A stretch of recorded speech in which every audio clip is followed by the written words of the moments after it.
यशोदानन्दन भज जनरञ्जन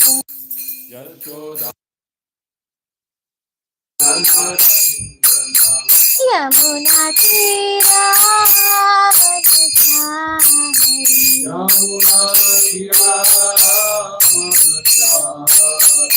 जय राधा माधव कुंज बिहारी जय राधा माधव कुंज बिहारी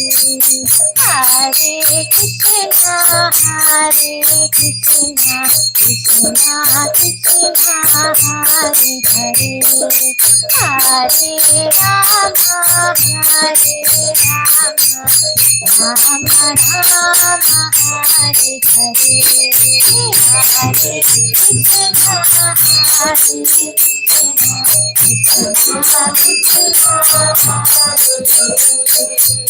कृष्णा हरे हरे हरे राम राम राम हरे हरे हरे कृष्णा कृष्णा हरे राम हरे कृष्णा हरे Krishna Krishna Krishna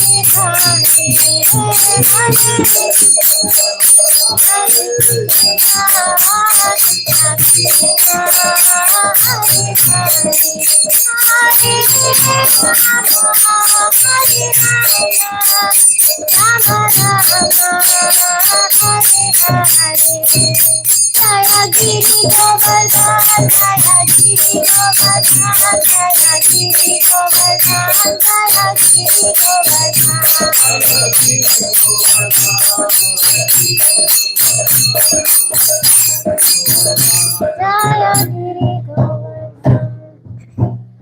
Om Ajnanatimirandasya Jnananjanashalakhaya Chakshurmilitam Yena Tasmai Shri Gurave Namaha Namo Vishnupadaya Krishna Prasthaya Bhutale Srimate Bhaktivedanta Swami Iti Namine Namaste Saraswate Deve Gaurvani Pracharini Nirvishesha Shunyavadi Paschatya Deshatarine Jai Shri Krishna Chaitanya Prabhu Nityananda Shri Advaita Gadadhar Shivasadi Gaur Bhaktavrinda Hare Krishna Krishna Krishna Hare Hare Hare Rama Rama Rama Hare Hare.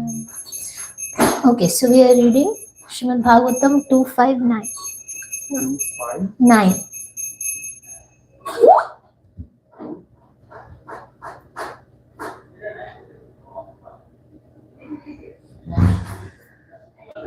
Om Namo Bhagavate Vasudevaya. Om Namo Bhagavate Vasudevaya. Om Namo Bhagavate Vasudevaya. Narayanam Namaskritya Naram Cheva Narottamam Devim Saraswatim Vyasam Tato Jayamudire Nashta Prayashu Bhadreshu Nityam Bhagavata Sevaya Bhagavate Uttama Shloke Bhaktir Bhavati Nashtiki Krishnaya Vasudevaya Deviki Nandanaya Cha Nanda Gopa Kumaraya Govindaya Namo Namaha Namaste Girirajaya Shri Govardhana Namine Ashesha Klesha Nashaya Paramananda Daine. Okay, so we'll read the verse. Brahma Vacha Samyak Karunik Shedam Vatsate Vichiksitam Yad Aham Chodita Soumya Bhagavad Virya Darshane. Anyone who wants to repeat? Brahma Vacha Samyak Karunikshedam Vatsate Vichiksitam Yad Aham Chodita Soumya Bhagavad Virya Darshane. Okay, so Lord Brahma said, my dear boy Narad, being merciful to all, including me, You have asked all these questions because I have been inspired to see into the prowess of the Almighty Personality of Godhead. Purport. Brahmaji, being so questioned by Naradji, congratulated him, for it is usual for the devotees to become very enthusiastic whenever they are questioned concerning the Almighty Personality of Godhead. This is the sign of a pure devotee of the Lord. Such discourses on the transcendental activities of the Lord purify the atmosphere in which such discussions are held, and the devotees thus become enlivened while answering such questions. It is purifying both for the questioners and for one who answers the questions. The pure devotees are not only satisfied by knowing everything about the Lord, but are also eager to broadcast the information to others, for they want to see that the glories of the Lord are known to everyone.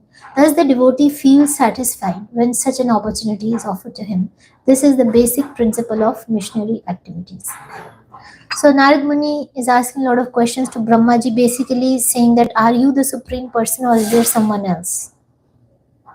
And Brahmaji is very happy to hear these questions from Narad Muni, saying, oh Narad, you are very merciful to me because you are asking these questions, and that is making me remember the Supreme Lord, so that he can speak about Krishna. So devotees like to have an opportunity to speak about Krishna. You can ask questions on so many topics. There are thousands of other. Shrotavadini Rajendra Narnam Shanti Sahasrasha Apashyatam Atma Tattvam Graheshu Grahamedina. So this verse says that people who are blind to the absolute truth, they have hundreds and thousands of other subject matters of hearing, right? But the important subject matter is about Krishna. So same thing, Sutta Goswami also congratulated the Naimisharanya sages. He was saying that the questions that you have asked me they are the worthy questions, because they relate to Lord Krishna, and they are related to the welfare of everyone. Like in the beginning of Srimad Bhagavatam, Naimisharanya sages are asking these questions to Sutta Goswami. 6 main questions they asked. What is the absolute and ultimate good for everybody? What is the essence of all the scriptures? Where did the religious principles take shelter of when Lord Krishna disappeared from the earth? So all these questions are relevant for everybody. It is the welfare. It is for the welfare of everybody. So devotees, they like to discuss about the topics that relate to Shreyas. What is my ultimate benefit, as opposed to Preyas? What is my immediate benefit, immediate material sense gratification? Instead of that, they want to ask for what is for my ultimate benefit. And because the devotees, they love the Supreme Lord, they like to talk about him. Makchitta madgata pran bodhayanta parasparam kathayantascha maham nityam tushyantacha ramanticha. Krishna is saying the thoughts of my pure devotees always dwell in me, and they feel greatly enlightened. They enlighten one another, and they feel great satisfaction and bliss in enlightening one another, conversing about me. Because Krishna is the object of love for everybody, for the devotees. And so when the devotees, they talk with each other, what happens? Parasparanu kathanam pavanam bhagavad yasha mithoratir mithotushtir nimritam mithatmana. So when they talk amongst each other, it's very purifying, pavanam. And mithoratir mithotushtir, they feel mutual happiness, and tushti, they feel satisfaction, and that leads to nivritti. They can give up all their desires for sense gratification, feeling so much joy in discussing about Krishna. So then if we have questions, then who should we ask these questions? We should ask these questions to someone who knows the subject matter, who is coming in the disciplic succession, who knows the conclusion of the Shastra, and who is knowledgeable of those conclusions, and he's applying that knowledge in his life. Right? And he has taken full shelter of the Supreme Lord. Tasmad Guru Prapadyate Jignasu Shayuttamam Shabda Pare Nishnatam Brahmane Upashmashrayam. That is the qualification of a Guru. We should ask questions to that person. And Sanatan Goswami also tells Haridas Thakur that, Haridas Thakur, you are the Supreme Guru of the whole world, because you have both Achar and Prachar. Right? He says, Achar, आपने आचार केहा ना करे प्रचार, प्रचार करे ना केहा ना करे आचार, आचार प्रचार करो ना मेरा करो दुही कार्य, तुम्ही सर्व गुरु तुम्ही Jagadera Arya. So he says that some behave very well, but they do not preach, and others preach, but they do not behave very well. But you, O Haridas Thakur, you perform both achar and prachar. You have taken the holy name as your life and soul, and then you are also preaching about the holy name, and therefore you are the most advanced devotee. You are the spiritual master of the whole world. So also Bhakti Siddhanta Saraswati Thakur says that if you seek the path leading to the absolute truth, you must hear the voices of the self-realized souls rather than hearing from common people. Popular wisdom. Rather than hearing the countless voices of the popular wisdom, you should listen from the self-realized soul. So we should do a discrimination. Yes.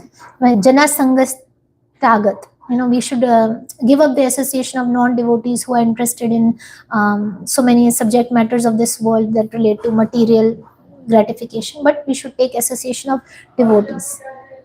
And so here Narad Muni is coming to Brahmaji and asking these questions. And who is Brahmaji? Is one of the 12 Mahajans. He is the topmost living entity in this material world, and he was enlightened himself by Krishna. Tene Brahma Hriday Adi Kavye. Krishna revealed all the knowledge of the spiritual world to him in his heart. So this purport was saying that Krishna Katha is all purifying. For anybody who speaks, anybody who hears or asks questions, any living entity, it can be a bird, animal, tree, body, who is hearing Krishna Katha or Krishna Nam is all getting purified. So Krishna is actually personally present when we speak about him, because Krishna likes to hear his glories. When the gopis were coming to Yashoda Devi in the morning complaining about Krishna, his butter stealing pastimes, Krishna came to my home, and first he releases all the calves, and then the people of the house, they run after the calf. The house is empty, and Krishna and all the gopas enter the house, and they make a plan to steal the butter. They make a human pyramid, climb on top of each other, break the butter pots, and if they don't find butter, what do? They pass stool and urine all over the house, and they pinch my little babies, and the babies cry, and Krishna says, because your mother didn't feed me, the karma of your mother will affect you. That's why you have to suffer. All right. And then the Krishna says to the gopis, today I didn't get butter in your house, but tomorrow I will bring a mashal, a fire, a fire thing. Land. I will bring a mashal and put fire onto your house. I will burn it down because you didn't feed me. So all these complaints, these gopis are telling to Yashoda, and Krishna is standing and hearing his complaints. These complaints because Krishna likes to hear his own katha. Right? So Krishna says to Narad Muni, Naham tisthami vaikunthe yoginam hrideshva yatra gayanti mad bhakta tatra tisthami Narada. I am not in the heart of the yogis. I am not in Vaikuntha. I am at that place where my devotees are chanting my name and glorifying me. So that's why this whole process is very purifying. Okay. And then wherever Krishna Katha is going on, that place becomes auspicious, just like how sun evaporates urine, and that place becomes purified, and even the sun does not get impacted by it. So that way, Krishna Nam, Krishna Katha purifies all our anarthas, all our sins. And devotees are always eager to speak about Krishna, and it's said that in the purport that they are very, pure devotees. They are very eager to broadcast this message of Krishna to others. That's why the gopis in the Gopi Geet, they are calling these devotees as Gori Dajana, right? Tava kathamritam tapta jivanam kavibhiriditam kalmashapaham shravana mangalam shrimadatam bhuvi grananti ye bhuri dajana. So these gopis, when they were left by Krishna in the last Leela, they are searching for Krishna everywhere. They're feeling that separation. They're saying to Krishna, we will die without you. Please come quickly. So then there is a conversation that happens between Krishna and the gopis, and Krishna is saying, oh gopis, you're talking so much that you can't live without me, that you will die, that how are you still alive? So then the gopis are saying that Krishna, we would have died long back, but it's your Krishna Katha that is somehow keeping us alive. And then they say this verse, Tava Kathamritam. So gopis, when they were separated from Krishna, what were they doing? They were talking about Krishna. They were enacting Krishna's pastimes, right? One gopi had become Yashoda, the other gopi was trying to bind Krishna. Like another gopi had become Krishna, and she was trying to bind this gopi to the mortar. One gopi was dancing on the hoods of Kalia. So one gopi became Kalia, the other was dancing on the hoods of Kalia. One gopi was lifting her veil as if lifting Govardhan hill. So all these pastimes of Krishna gopis were performing and enacting how Krishna stands in his threefold bending form, how he smiles at them, how he laughs at them. So they were remembering Krishna in that way by conversing about Krishna, by remembering his pastimes, right? In that way, they were feeling great satisfaction in this, but also they cried out to Krishna. At the end of Gopi Geet, we see that iti gropya pragayantya pralapantyascha chitradha rurudhu suswaram rajan Krishna darshana lalasa. The gopis were singing this Gopi Geet out of separation, and they were very much eager to see Krishna, and they were crying. And then that's when Krishna appears on the scene. Tasama virupukshari smaya mana mukhambuja pitambaradhara shakti sakshan manamataha, wearing a yellow dhoti, wearing a flower garland with a peacock feather, with a smile on his face. Krishna appeared on the scene as one who bewilders even Cupid, who bewilders everybody. So again, and then also, so these are all the instances where the devotees are singing and talking about Krishna and glorifying Krishna, and Krishna appears on the scene. Another such thing in this Damodar Leela happens when Yashoda Devi gets up early in the morning on the Diwali day, and she wants to make butter for Krishna herself, because she thinks that Krishna does not like the butter in my house. That's why he's going out and stealing butter in other gopis' houses. So let me make butter myself for Krishna. And so Yashoda Devi gets up in the morning and starts churning the yogurt into butter with performing a big Sankirtan. With her body engaged in Krishna's service, she's churning the yogurt. With her mind, she's remembering Krishna's pastimes. With her words, she's singing songs of Krishna. And her bangles are making sounds of kartal, and the churning rod is making the sound of mridanga. And so there is big Sankirtan happening. And what happens? Krishna, who's sleeping in his bed, he gets attracted to the Sankirtan and he appears in front of the Yashoda Mata. So again, this shows that how this Krishna Katha and Krishna Nam is so much attractive to Krishna. Krishna, like it's like a magnet, and it attracts Krishna. Like we say, pure devotional services, Shri Krishna Akarshini. If pure devotees are coming together and speaking about Krishna, then that attracts Krishna to that place. And so yeah, this Tava Kathamritam song, this verse, it says that Krishna Katha is Amrit. It's like nectar. Tava Kathamritam Tapta Jivanam. The living entities who are suffering in the forest fire of this material world, suffering the tap of this forest, they feel relieved by hearing Krishna Katha. Tapta Jivanam Kavi Bhiriditam Kalmashapa. And Kavi, those devotees who are spreading this knowledge, Srimad is a very auspicious, Srimad, it's very purifying, auspicious. Atatam is spread everywhere. Kavibiriditam kalmashapaham. Kalmashapaham means it destroys the sinful reactions of people. Srimadatam bhuvi krananti bhurida. And those devotees are very munificent that are spreading this knowledge. So for those who are suffering in this material world, hearing Krishna Katha is like somebody putting sandalwood and camphor on them. Aho aho bhir na kaler vidyote sudha sudhara madhuram pade pade. For them, at every step is a torrential rain of nectar that is going on. So people who are suffering, if they come to hear a lecture, many devotees have told me that, no, I wanted to give up my life. I wanted to commit suicide, but as soon as I started attending the Krishna Katha, Kirtans, I felt all right. I have heard this. So this is what, because we are suffering in separation, in forgetting Krishna. And understanding that Krishna is there as a protector, hearing this Govardhan Leela, that happened today. Krishna protected the Vrajvasis from the disaster, right? So Krishna will protect me no matter what difficulty is there in my life. I will have faith that Krishna will protect me. So like that, sitting amongst the devotees who have that faith and hearing the pastimes of Krishna, where Krishna reciprocated with his devotees, how Krishna protected his devotees in all circumstances, how he protected this Gajendra when he was attacked by the crocodile, or the Pandavas in all the difficulties that they had, in Ambarish Maharaj in protecting him from Durvasa Muni. So many pastimes are there how Krishna is protecting his devotees. In that way, we feel great. We feel relieved from all the distress.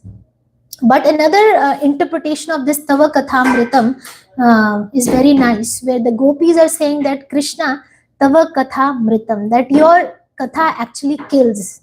It kills, and those people who are distributing this Krishna Katha, they are killers, and with the weapon of Hari Katha, they are killing people. So I'm going to read one paragraph that we read in one of the interpretation of this verse, and it says that the word Bhurida means most munificent, indicates that those who broadcast these narrations about Sri Krishna all over the world, they are the greatest of all generous people. However, in divine madness, Devyon Amad, brought about by the severe pain of being separated from Krishna, the gopis, they are sarcastically speaking to Krishna. Just see how these people are blazoning the activities of that black boy.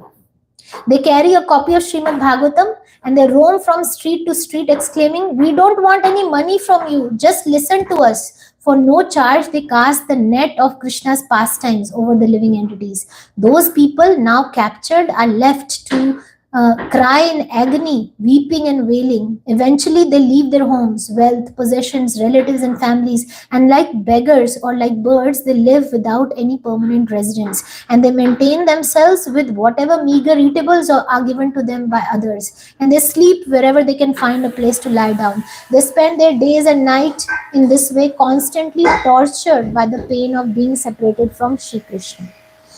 So this happens to devotees who develop who become mad in love with Krishna. They leave everything. Their material life is finished.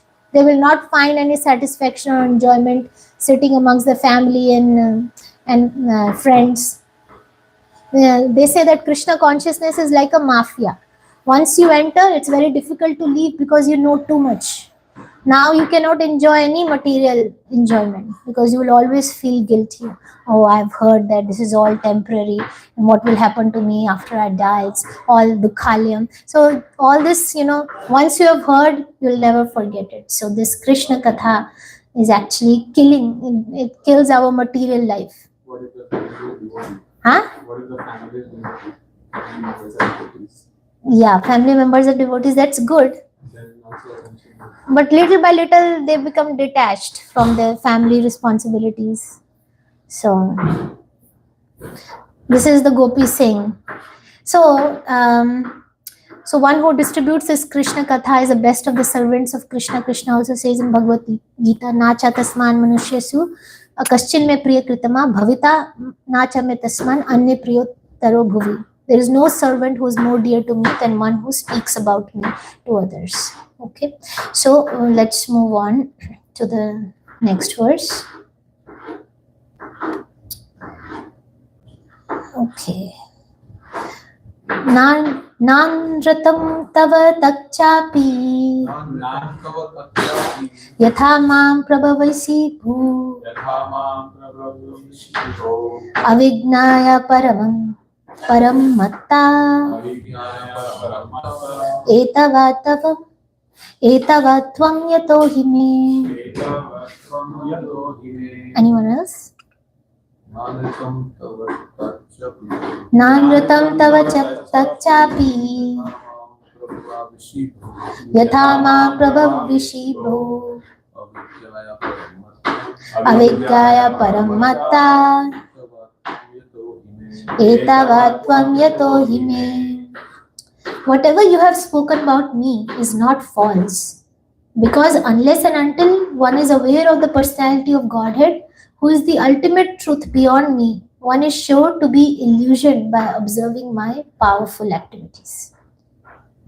Purport. The frog in the well logic illustrates that a frog residing in the atmosphere and boundary of a well cannot imagine the length and the breadth of the gigantic ocean.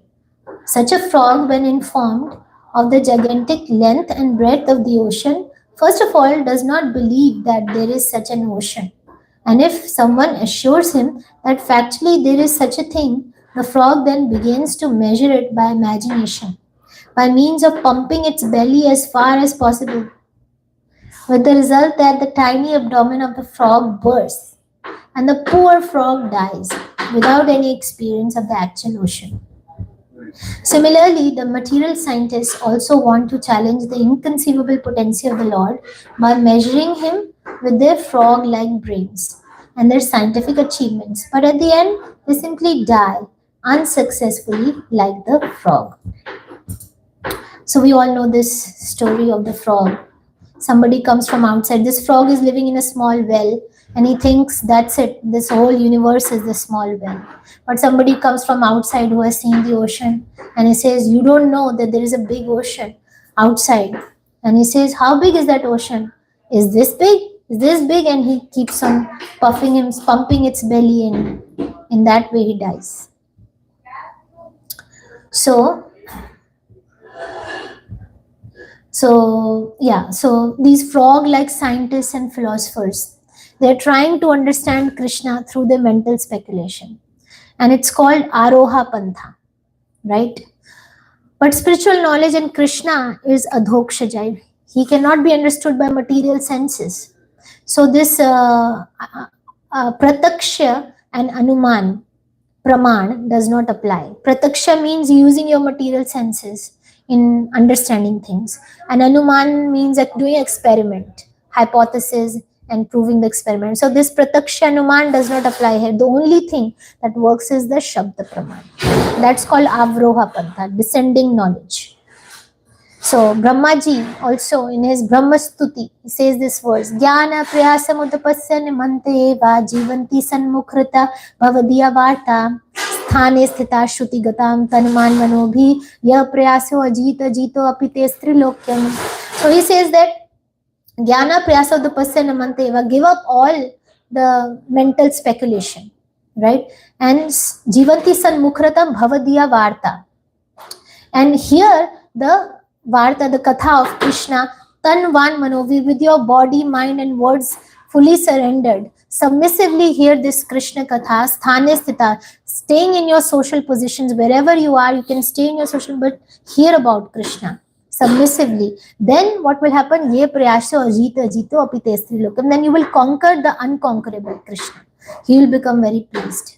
And when Krishna is pleased, then he will reveal himself to you. We cannot see Krishna. But when Krishna is pleased with us, and if Krishna wants to see us, then we can see him. Right? That's what Bhaktisiddhanta Saraswati Thakur says.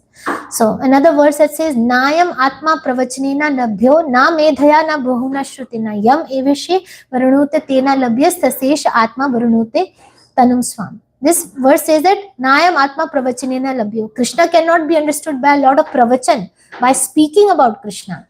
Na medhaya, na bahuna shrutena, na medhaya, not by much intelligence, or bahuna shrutena, not by much hearing also. Not by much hearing, Krishna can be understood. Then only when Krishna, he reveals himself to us, or he is attained only by one who himself chooses. And Krishna is pleased with us when we apply the knowledge in our life. We can be sitting in Krishna Katha and hearing day and night, but we are not applying it in our life. Then we will not be able to experience the results of Krishna consciousness. Only when we apply the process in our life is when we can experience Krishna. So we say there is Shravanam, there is Mananam, there is Nididhyasan, and there is Sakshadkaram. Shravanam means just hearing, and Mananam means contemplating on it. And Shravanam, Mananam, Nididhyasan means applying it in your life. And Sakshadkara means now the knowledge becomes reality to us. So then the words of Bhagavad Gita, Srimad Bhagavatam, we can see the effect of it. And also we have to do our devotional practices with full faith. Yasya deve para bhakti yatha deve tatha guru tasyate katate he artha prakashante mahatmana. Those who have implicit faith in the Guru and Krishna, for them, all the imports of the Vedic knowledge are revealed within their heart. Gaur Kishore Das Babaji, he was not literate, but he would chant Hare Krishna day and night, and all the knowledge was revealed to him. That anybody would ask him question, he would he would say the correct answer from the Shastra. So we should chant the holy name and we should hear Krishna Katha with full faith that yes, everything will come to me by this holy name. Whatever is good for me will come to me. All knowledge will be revealed to me. So we say holy name is Vidya Vadhu Jivanam. It is a life of all transcendental knowledge. Naam vinu kali kaler nahi aur dharma sarva mantra sar naam ehi shastra marma. The essence of all the Shastra is this Naam. So Prabhupada says, I've written all these books to convince you to chant Hare Krishna. So we should have that full faith.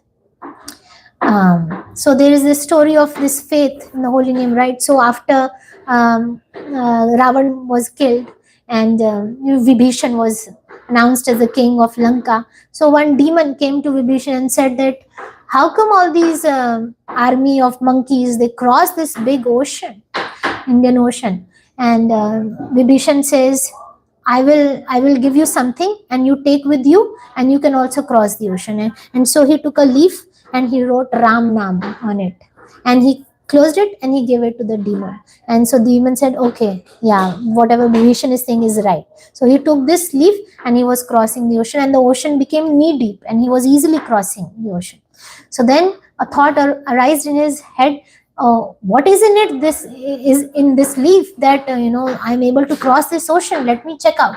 So he opened the leaf and he saw Ram Nam in it. And as soon as he saw Ram, a doubt arose in his heart. How come this Ram Nam is so powerful that it's lowering the height of this ocean and let me cross the ocean? It's not possible. As soon as that thought came to his mind, the ocean arose and then swallowed him and he got drowned. So this means that we have to do our bhakti practices with faith. That yes, Krishna has said this holy name, Apanna samshitam ghoram yannam vivishogranam tatha shudeva muchyate yad vibheti swayam bhayam. This holy name is feared by fear personified. Then why am I fearing of all these things? We have fears in our heart. Why am I fearing of all these things? Why am I in distress? I should have full faith in this holy name. This even fear personified runs away hearing this holy name. Holy name is all powerful. I'll take full shelter of the holy name. I take full shelter of the holy name. Just like how the Vrajvasis, they were bombarded by Indra with all the rains and they took full shelter of Krishna. They didn't think that this Govardhan hill will fall down and we will all be crushed under it. Right? No, Krishna has lifted the Govardhan hill. He has protected us so many times. And whenever there is a demon in Vrindavan, the first thing that the Vrajvasis do is, Krishna, help me. Right? Like we say about Uttara. Uttara, when the Brahmastra was coming from Ashwathama, she didn't go to any of the Pandavas. She went straight to Krishna. Only Krishna, you can help me. And Draupadi, finally, she realized that nobody can help me. Then she fully surrendered to Krishna. Krishna, only you can help me. And then the sari came to help. So we should have that faith. Krishna, only you can protect me. And that is the definition of humility. Where Prabhupada says that not your knowledge, not your family members, not your gun, not your wealth, nothing can save you in your time of distress. Only Krishna can save you. Only the holy name can save you. And when you are convinced about this, then you are humble. So that is called humility. Brahmastam paryantam sarvamayam jagat satyam satyam punha satyam hare nameva kevalam. So it says that the entire universe from Brahma down to the ant is the product of illusory energy. It is Maya. The only thing that is reality is the holy name of Sri Hari alone is reality. Ram Nam Satya hai. At the end of when person dies, just Ram Nam Satya hai. So Hare Nam eva kevalam kalo nasteva gatirandita. When Giriraj Maharaj finishes his round of chanting, he says this verse to remind himself that it's only the holy name that can deliver me. After every round. After every round, he says that. Okay, so then the second paragraph.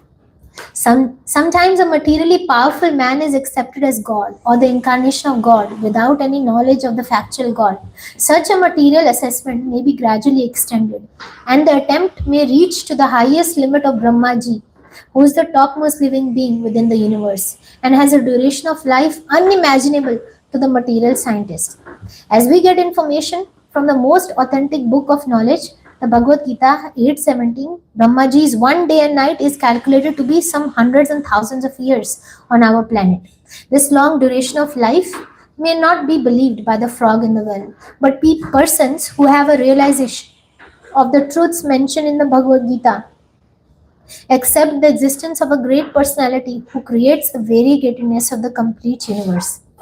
It is understood from the revealed scriptures that Brahmaji of this universe is younger than all other Brahmas, in charge of the many, many universes beyond this. But none of them can be equal to the personality of Godhead. So sometimes it says that people, common people, not knowing the scriptures, they regard some powerful man, some person who shows some magical tricks as God, right? So there was a saint who was generating some ashes and some fake gold chains. So I heard one Tamal Krishna Maharaj lecture, and he was saying about this person who generates some ashes, and people get so much attracted. Oh, he's God, and he says, I can burn this whole place down with fire, and a lot of ashes will be produced. So what is the point of this? It's all useless. Well, creating a bunch of ashes. Prabhupada also, one person came to him and he could appear and disappear, make coins appear and disappear, right? So then Prabhupada said to this person, oh, you can make coins disappear, but can you make birth, death, old age and disease disappear? He says, no, Swamiji. And Prabhupada says, well, I can do that. And so he said, yes, you are definitely a better magician than me, right? And Prabhupada, he pointed out to his disciples who were hippies, and he converted them into happies. So that is the greatest magic. How Pig Pen or Crazy Peter type stories that we have heard of those devotees who were hippies, druggists on the roads, not able to even talk, how they became the greatest of orators, writing, they became Sanskrit scholars, book distributors, all because of mercy of Prabhupada, right? Mukum karoti vachalam pangum langayate giram yad kripatamaham vande Shri Guru Dinataranam Paramananda Madhavam Shri Chaitanya Ishwaram. So mukum karoti vachalam, those who are dumb, they can speak very nicely. They became big orators. Pangum langayate, those who are lame, they can cross mountains. And those who are blind, they can see the stars in the sky. If they get the mercy of Krishna, the mercy of Guru, they become empowered. So Srila Prabhupada was empowered by Krishna, and that's why he could convert such people into devotees. Krishna Shakti Vina Nahi Tara Pravartan. We say, unless one is empowered by Krishna, one cannot propagate the Sankirtan movement. So, but Prabhupada never claimed himself as God. Even Brahmaji or Narada are sometimes regarded as Bhagwan, but they never claim themselves as God. They are representatives of Bhagwan, and they attribute all their powers and their abilities to Krishna, right? Ishvara Parama Krishna Sachidananda Vigraha Anadi Radhir Govinda Sarva Karana Karanam, where Brahmaji himself is saying that Krishna is the supreme controller. Yeah, he is the origin of everything, and he is the cause of all causes, right? And I am just nimitta matra. Bhavis, like Krishna tells Arjuna, become an instrument, nimitta matra. When somebody surrenders his body, mind and words, fully surrenders to Krishna, then Krishna uses him as an instrument and empowers him with all the powers like Krishna, and so that he can be able to do great things, right? So actually Krishna wants his devotees to be glorified. Chaitanya Mahaprabhu could have spread the Sankirtan movement, but he gave all the glories to the 6 Goswamis, and he gave all glories to Srila Prabhupada. Prithvite Yachi Yade Nagar Adigram Sarvatra Prachar Hoy Be Mora Naam, that Prabhupada was able to accomplish that. In every town and village, Krishna's name will be heard. So Krishna wants to give the fame to his devotees. He wants his devotees to be seen greater than him. right? So then that's why he empowers him. But yad yad vibhuti mat sattvam srimad urditam evava taddad evava gachatvam mama tejo ansa sambhavam. But we understand that whatever glorious thing that we see in this world, whatever amazing beautiful things we see, is but a spark of Krishna's splendor. It's all coming from Krishna, and Krishna's spark is in that person. That's why this person is so attractive and is able to do such great things. It's all coming from Krishna. So devotees can actually become greater than God, because Krishna likes to become controlled and become subservient to his devotee. And this whole Damodar Leela is about that. You know, Krishna has become conquered by Yashoda, right? He's become a puppet in her hands. So Krishna also says to Durvasa Muni in that pastime of Ambarish Maharaj, Aham Bhakta Paradhino, He Shwatantra Ivadvij Sadhubir Grasta Hridyo Bhakter Bhakta Janapriya. Aham Bhakta, I am controlled by my devotee. By my devotee who has no other desires in his heart. He has no material desires. I am controlled. I am completely under the control of my devotees. And I sit only in the core of their heart, and they sit in the core of my heart. So in that way, Krishna is become subservient to his devotees. Like for Pandavas, Krishna is riding a chariot. Somebody sees that scene, Krishna riding becoming the chariot driver of Arjuna. Somebody will say, oh, Krishna is like a servant. Krishna has become a servant, right? And to Bali Maharaj, what did Vaman Dev become? He became a doorman. Anybody would enter, he would open the door for that person. Yes, please enter this palace of Bali Maharaj. Krishna has become a doorman. Satyabhama says to Krishna, I want that Parijata tree. And Krishna immediately goes like a hen-pecked husband. And following the orders of his wife, he fights with Indra and gets the Parijata tree. Rukmini writes to Krishna a letter, I want you to come immediately and marry me. I don't want to marry this Shishupal. And Krishna is in amidst of fight with Jarasandh, and he leaves the battle. He doesn't care if people would call him Ranchod or make fun of him, and he comes immediately. He carries Nanda Baba's shoes on his head. When Nanda Baba says, I'm going to go to the forest, go get my shoes. And Krishna is carrying the footwear of Nanda Baba on his head. All these pastimes show that how Krishna has become a servant of his devotee. And he shows that the greatness of the devotee. But we should understand that we should see things clearly, that Krishna is doing that out of his sweet will. He's showing his sweetness, and he's showing his humility. Krishna is so great that he is a supreme controller.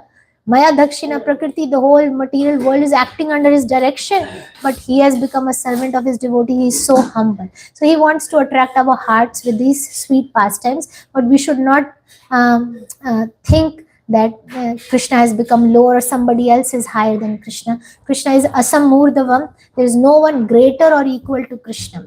Ekala Ishwar Krishna or sab bhratar yare aiche nachaye te taiche kare nritya.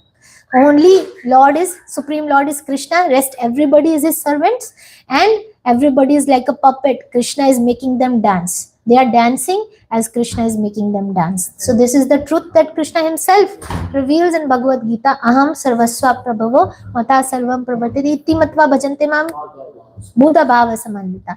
Everything is emanating from me. I am the source of everything. Right? Matha parataram nanyat kinchidasti dhananjaya mai sarvam idam protam sutre maniganiva. All the material worlds are resting on me as pearls are strung on the thread. So everybody is dependent on me, right? Krishna, this chapter 15, who's the Purushottam Yoga, Krishna himself is saying that I am Purushottam. I am the supreme among all the Purushas. Balam balvatam chaham. I am the strength of the strong. Tejas tejasvinam aham. I am the power for the powerful. The prowess of the powerful is coming from me. Buddhi buddhivatam asmima. I am the intelligence of the intelligent. Shabda ke parusham narchu. I am the ability in men.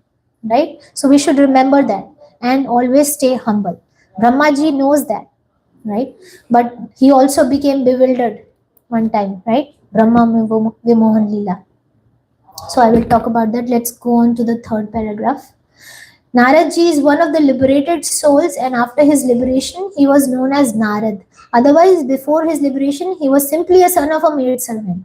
The questions may be asked why Naradji was not aware of the Supreme Lord and why he misconceived Brahmaji to be the Supreme Lord. although factually he was not. A liberated soul is never bewildered by such a mistaken idea. So why did Naraji ask all those questions just like an ordinary man with a poor fund of knowledge? There was such bewilderment in Arjuna also, although he is eternally the associate of the Lord. Such bewilderment in Arjuna or in Narada takes place by the will of the Lord, so that other non-liberated persons may realize the real truth and knowledge of the Lord. The doubt arising in the mind of Narad about Brahmaji's becoming all-powerful is a lesson for the frogs in the well, that they may not be bewildered in misconceiving the identity of the personality of Godhead, even by comparison to personality like Brahma. So what to speak of ordinary men who falsely pose themselves as God or incarnation of God? The Supreme Lord is always a supreme, and as we have tried to establish many times in these purports, no living being, even up to the standard of Brahma, can claim to be one of the Lords. One should not be misled when people worship a great man as God after his death as a matter of hero worship. There were many kings like Lord Ramachandra, the king of Ayodhya, but none of them are mentioned as God in the revealed scriptures. To be a good king is not necessarily the qualification for being Lord Ram. But to be a great personality like Krishna is a qualification for being the personality of Godhead. If we scrutinize the characters who took part in the battle of Kurukshetra, we may find that Maharaj Yudhishthira was no less of a pious king than Lord Ramachandra. And by character study, Maharaj Yudhishthira was a better moralist than Lord Krishna. Lord Krishna asked Maharaj Yudhishthira to lie, but Maharaj Yudhishthira protested. But that does not mean that Maharaj Yudhishthira could be equal to Lord Ramachandra or Lord Krishna. The great authorities have estimated Maharaj Yudhishthira to be a pious man, but they have accepted Lord Ram or Krishna as a personality of Godhead. The Lord is therefore a different identity in all circumstances, and no idea of anthropomorphism can be applied to him. The Lord is always the Lord, and a common living being can never be equal to him. So, all others are Jiva Tattva here. So Narad Muni is asking a question on behalf of an ordinary man, so that they are not bewildered, thinking Brahma is God. Just like how Arjuna was put into bewilderment, illusion on the battlefield of Kurukshetra, so he can ask questions on our behalf. Prabhupada says the mother-in-law wants to teach the daughter-in-law through the daughter. So she instructs the daughter, and the daughter-in-law is hearing, and in that way getting the knowledge. So that's what is happening over here. And so, the who is God is revealed all in the scriptures, where he would be born, who will be his parents, when would he be born. So it all should be coming from scriptures. Who is God? The Kalki Avatar, it's mentioned, but so many people claim themselves as Kalki Avatar. And so many people also get cheated. So Prabhupada says those who want to be cheated, they get cheated because they want cheap things. Right? This cheating guru may be telling them, just give me this money, I'll chant a mantra for you and you will get a, whatever the material desires are. You'll get a nice house, or you'll get married, you have children, all that. So all these are cheap things. But Krishna Bhakti is like diamond. So we find less customers in a diamond market, but we find a lot of people in cheap glass shop, right? Because it's very cheaply available. So Krishna Prem is not cheap, it's the highest. So it requires a lot of effort and hard work and sacrifice that we need to put in. So we need to find an authentic guru that tells us the right path, right? Okay, so Brahma is saying to Narad Muni that I am not supreme. All my power is coming from Krishna. So he is passing all the praise and success and all the credit, he's passing it to Krishna. So for us also, any praise that comes to us, any credit that comes, immediately we should pass it to our Guru and Krishna. In that way, we will not become proud. Otherwise, the pride will make us fall down. Okay, so the next verse continues in this theme. So we'll read the next verse. Yena swarochisa vishwam rochitam rochiyami aham yatharkognir yathasamo yatharksha grahataraka. I create after the Lord's creation by his personal effulgence, known as the Brahma Jyoti. Just as when the sun manifests its fire, the moon, the firmament, the influential planets, and the twinkling stars also manifest their brightness. Okay, so somebody can read the whole purport and we'll discuss it then. You want to read?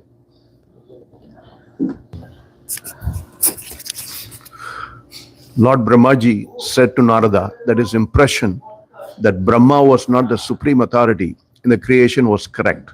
Sometimes less intelligent men have the foolish impression that Brahma is the cause of all causes. But Narada wanted to clear the matter by the statements of Brahmaji, the supreme authority in the universe.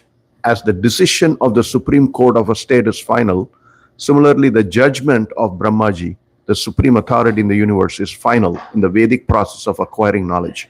As we have already affirmed in the previous verse, Narada ji was a liberated soul, therefore, he was not one of the less intelligent men who accept a false god or gods in their own ways. He represented himself as less intelligent and yet intelligently presented a doubt to be cleared by the supreme authority so that the ununiformed might take note of it and be rightly informed about the intricacies of creation and the creator. Want me to continue, Mataji? Yes. In this verse, Brahmaji clears up the wrong impression held by the less intelligent and affirms that he creates the universal variegatedness after the creation by the glaring effulgence of Lord Sri Krishna. Brahmaji has also separately given this statement in the Samhita known as Brahma Samhita 5.40, where he says, Yasya Prabhava Prabhavato Jagat Andakoti Kotish Ashesha Vasudadi Vibudhi Binnam Tad Brahma Nishkalam Anantam Ashesha Bhutam Govindamadi Purusham Tamaham Bhajami. I serve the Supreme Personality of Godhead Govinda, the primeval Lord, whose transcendental bodily effulgence, known as Brahma Jyoti, which is unlimited, unfathomed, and all pervasive, is the cause of the creation of unlimited number of planets, etc., with varieties of climates and specific conditions of life. The same statement is in the Bhagavad Gita 14.27. Lord Krishna is the background of the Brahma Jyoti. Brahmano hi pratishtam. In the Nirkuti or Vedic dictionary, the import of pratishta is mentioned as that which establishes. So the Brahma Jyoti is not independent or self-sufficient. Lord Sri Krishna is ultimately the creator of the Brahma Jyoti, mentioned in this verse, Swaroshita, or the effulgence of the transcendental body of the Lord. The Brahma Jyoti is all-pervading, and all creation is made possible by its power. Therefore, the Vedic hymns declare that everything that exists is being sustained in the Brahma Jyoti. Sarvam Klav Idam Brahma. Therefore, the potent seed of all creation is the Brahma Jyoti. And the same Brahma Jyoti, unlimited and unfathomed, is established by the Lord. Therefore, the Lord, Sri Krishna, is ultimately the supreme cause of all creation. Aham Sarvasya Prabhava. One should not expect the Lord to create like a blacksmith with a hammer and other instruments. The Lord creates by his potencies. He has multifarious potencies. Parasha Saktir Vividaiva Shruyate. Just as the small seed of a banyan fruit has the potency to create a big banyan tree, the Lord disseminates all varieties of seeds by his potent Brahma Jyoti, Swaroshicha. And the seeds are made to develop by the watering process of persons like Brahma. Brahma cannot create the seeds, but he can manifest the seed in a tree, just as a gardener helps plants and orchards to grow by the watering process.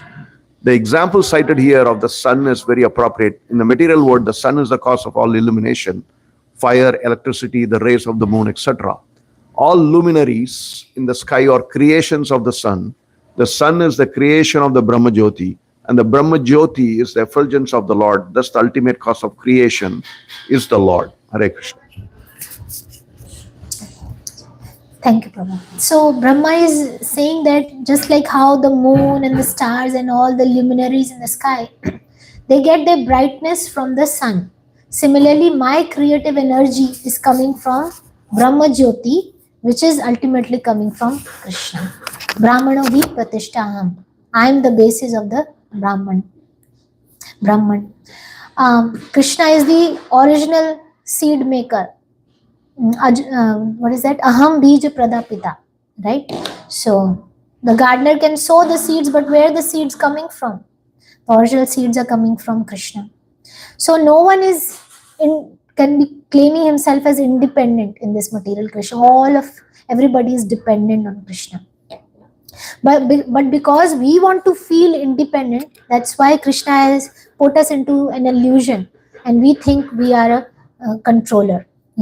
We are the doers. Prakriti kriya manani guna karmani sarvasha ahankara vimuratma karta ahamiti manyate. That ahankar, that of false ego comes to us, that I am the doer. Actually, we are the doer, but we are not the only doer. There are three doers to an action. The immediate cause is anything happens because of our desire, right? So that is we are the immediate cause. But instrumental cause, this material nature is instrumental cause, it makes things happen. But the ultimate cause, sarva karanam karanam, is Krishna, one who sanctions our desires. So that's why we get the results of our activity. If we are not the doer, then we should not get any karma for it, right? So we are a doer, but we are not the only doer. And ultimately, Krishna has to sanction everything for anything to happen. But power and opulence bewilders everybody. And even Brahma got bewildered in the Brahma Vimohan Leela. He was seeing Krishna, how Krishna is sharing his food items with his friends and eating their jhutha and playing with them just like ordinary child, and he got bewildered. Is this a Supreme Lord? Let me test his powers. And then he stole the boys and the calves, right? So then after this Leela, Brahmaji was very repentant, and he came to Krishna apologizing.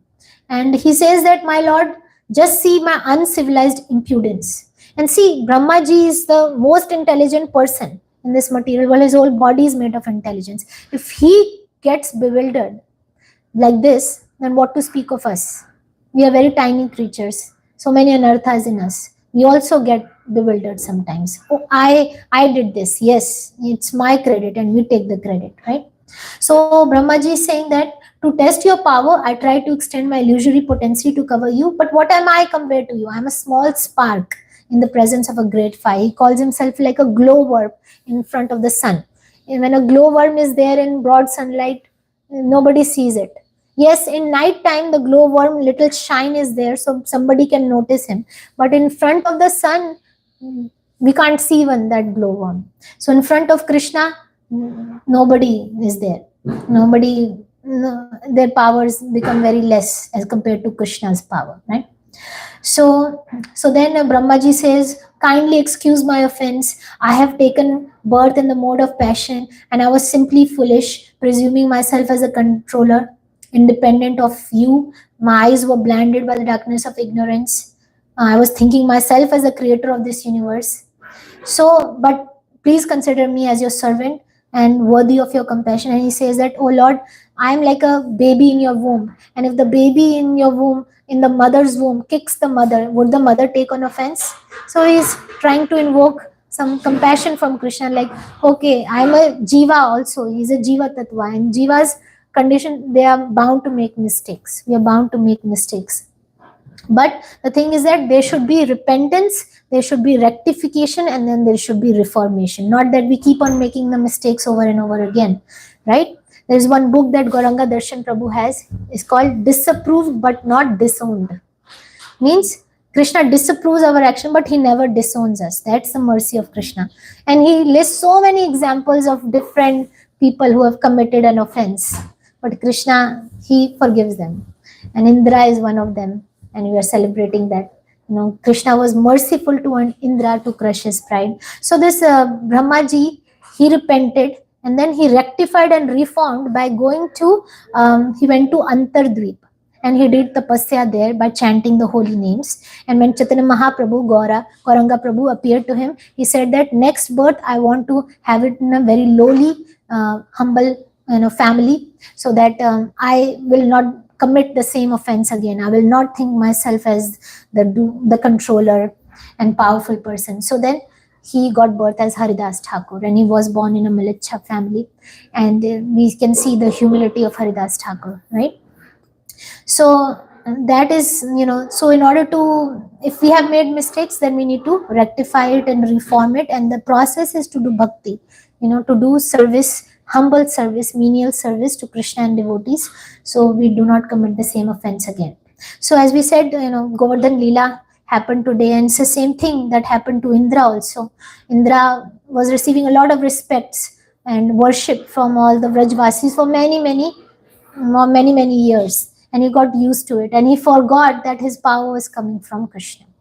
So then when they stopped that worship, he became so angry, and to that extent that he said, I want some Vartaka clouds to kill everybody, and kill this whole village. And he became so angry, and that happened because, like Krishna says in Bhagavad Gita, Dhaito Vishyan Pumsa Sangas Teso Pajaya. All of it is coming from lust. Lust, it can be gross and subtle also, and the subtle lust is our desire for name, fame, prestige, and adoration from others. But if you're not getting that, then we become angry, and that's what happened to Indra. So, but Krishna was so merciful to him that he curbed his pride, right? And so if we are not humble, Krishna is showing us through this pastime, if we are not humble, then Krishna will make us humble, right? Out of his mercy and kindness. So when Krishna does an operation, he does not use any anesthesia, and it hurts. So we should learn from others' mistake and improve, and so that we don't have to commit the same mistake, and experience and learn by experience, which only fools learn from experience, but experience is the best teacher. So Krishna lifted Govardhan hill. He picked it just like a child picks up mushroom, right? Without tightening his belt. He wanted to tell to Indra that you are no match against me. With the weakest part of his body, the left pinky finger, he lifted Govardhan, right? 7 days, 7 nights. And some Varta clouds were seeing that, oh, I don't see anybody. Looks like everybody is killed. I don't see anybody. But then they saw this hill floating in the sky. And Indra said, go check out. And they saw under the hill there was a festival going on. People are dancing, feasting, singing, right? So Indra wanted to destroy the Vrajvasis, but the opposite happened. Krishna made a festival out of that. So this is what Krishna does. So Prabhupada defines humility as one who is not anxious to have the satisfaction of being honored by others, right? So in that way, there's another definition. So the first definition of humility, we discuss how only Krishna can protect us. That is also, and here that I do not desire any honor and respect from others, because all my abilities, all my strength is coming from Krishna. He's giving me intelligence. So I don't have anything. I'm very disqualified. In fact, I'm very fallen.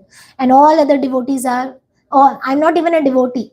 Premera swabhav yaha premera saman seimane Krishna more nahi premagand. Whenever there is a relationship with Krishna, the devotee thinks he's not even a devotee. He does not even have a drop of love for Krishna, right? So that devotee thinks that all other devotees are more advanced than me. See, I have so many anarthas. When faults in others misguide, delude you, introspect and find faults in yourself. When you're focusing on your own faults, then you're humble, rather than faults in other people. The faults in other people you're seeing when you are proud. See, I don't have these faults. And when you're proud, what happens next? You commit Vaishnava Prad. That's what Indra did. He committed Vaishnava Prad against all the Vrajvasis. So in this pastime of Chaitanya Mahaprabhu, when Chaitanya Mahaprabhu healed Vasudev leper who had leprosy, he got immediately cured, and he got a very beautiful body, and he was very anxious, and he asked Chaitanya Mahaprabhu that, what if I develop pride, because you did such a magic and everybody understands it, that you have given such mercy on me, I will become proud. So how is that, Chaitanya Mahaprabhu, I will not become proud? So Chaitanya Mahaprabhu told him that you should incessantly chant Hare Krishna, and you should preach to others about Krishna. In that way you will not become proud. So this is the medicine, right? Chanting the holy name. When we chant the holy name, we understand that Krishna, you are my master, I am your servant. Krishna, please engage me in your service, right? So we should incessantly chant and remind ourselves that I am a servant of Krishna. And preach to others. When we preach to others, we also hearing. Actually, the preaching is done first for our purification. We are telling ourselves, and others are hearing. So that also leads to purification and humility. Somebody asked Bhaktisiddhanta Saraswati Thakur, your mood is very much different from your guru's mood, Gaur Kishore Das Babaji's mood, right? You are preaching so much. He is a Babaji. And Bhaktisiddhanta Saraswati Thakur says, I am like a boat, and my spiritual master is like the motor, and my boat is moving because he's chanting for me. That's why I'm able to do anything. I'm able to speak anything. So that is humility, right? Even Prabhupada, when they would say to Prabhupada, you spoke very well, right? So Prabhupada says, don't think that I am speaking. I'm simply an instrument. Real speaker is Krishna. He's making me speak. And I'll stop here with the last thing. Like how our acharyas and our guru varga are so humble. Prabhupada writes in one of the purports, this Krishna consciousness movement is spreading now all over the world. And sometimes I think that even though I am crippled in many ways, if one of my disciples become as strong as Dhruva Maharaj, he will carry me with him to Vaikuntha Lok. So Prabhupada is saying that I am very weak, but one of my disciples who is a pure devotee will carry me back home, back to Godhead. So this is the quality of a pure devotee. He always gives credits to Krishna and other devotees and his guru. So then, and one of the symptoms of surrender is Atmanikshepa Karpanye. How do we know that somebody is surrendered to Krishna? They are very humble, right? So we can remember that to surrender, you have to be humble, and if we are not humble, then we will be humbled. So we'll stop here, and if anybody has any comments, you can add. In the previous verse, at the very end, there is a mention of anthropomorphism. Can you go back to that? And I was trying to get the definition on the web. Talks about human-like qualities to non-human-like. So I'm trying to understand what is the reference there by Prabhupada to anthropomorphism. If you can go back up. Talking about Yudhishthira Maharaj and how Right, but what is... we cannot say that he's God because he has all the qualities. No, but what I'm asking is, what is the meaning of anthropomorphism? That is the meaning. And I'm trying to relate to that sentence. Human-like characteristics to non-human entities. So how does that apply here? Like Krishna is one way non-human. God is not human, so we are trying to attribute Oh, okay. So the non-human reference here is to God itself. Okay. And my second follow-up question there on the second verse, you talked a lot about humility. And so there are two definitions you gave. One is humility means I cannot do anything on my own. And whatever power I have, whatever skills I have, whatever knowledge I have is coming from God, right? The second definition of humility is you're not anxious to be honored, right? But if you're having that first mindset of humility, where you're always constantly thinking about Krishna and you're relating everything to him, is it okay to say that you're not, by definition, looking for honor? Yeah, so the first definition was actually only Krishna can protect me. I take shelter of only Krishna, not that I have other shelters. Oh, my family members can protect me, my wealth can protect me, my intelligence can protect me. Only Krishna can protect me. That was it. So these are coming to the same thing, only Prabhupada at different times gave different definitions. No, but what I was saying is if you have that kind of thought process all the time, obviously you're not hankering for honor, right? But as you see, Brahma also gets bewildered. So we have to remind ourselves. Mindful. We have to be mindful, and that happens when you are incessantly chanting the holy name and preaching or speaking or reading, hearing scriptures every day. So we are reminded of that because we have a tendency to forgetfulness. Sure. Yeah. Thank you. There is also one other definition. Humility means to not think less of oneself.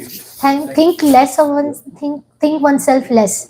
Now, humility means not to think oneself less, but to think less of yours.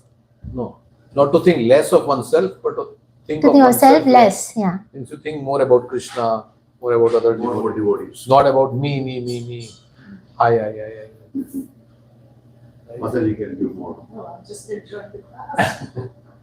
I think somebody said Lewis. So we are thinking that it is not about me, it is about others, and we give respect to others and put others first.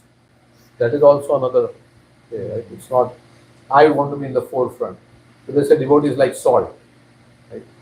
Salt means he gives flavor to the preparation, but nobody praises the salt. Nobody praises the salt. Know all about that. Yeah. But without salt, there is no taste to any spices. Mm. So,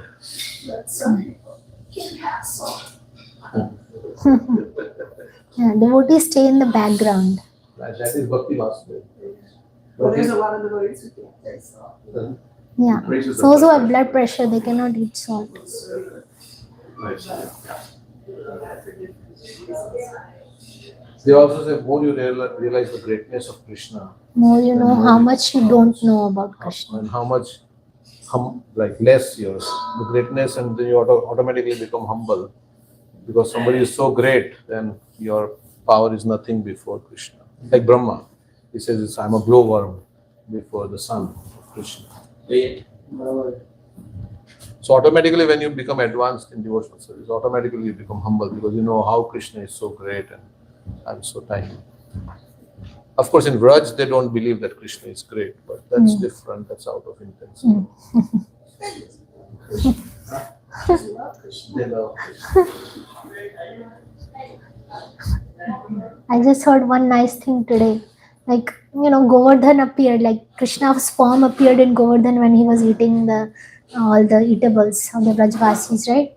So somebody said, Krishna, he's looking like you only. How come he's looking like you? And Krishna says, because we drink the milk of the same cow. Our cows are herding in the Govardhan and he's drinking the same milk as me. So that's why. So, because if he said, no, I am Govardhan, they would not believe it. Krishna is not God.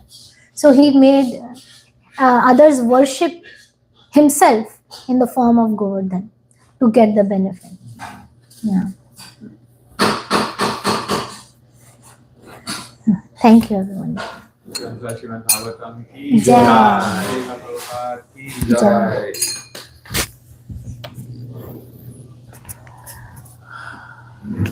That is so nice, Prabhupada. If one of my disciples becomes strong, then I have some power. He says,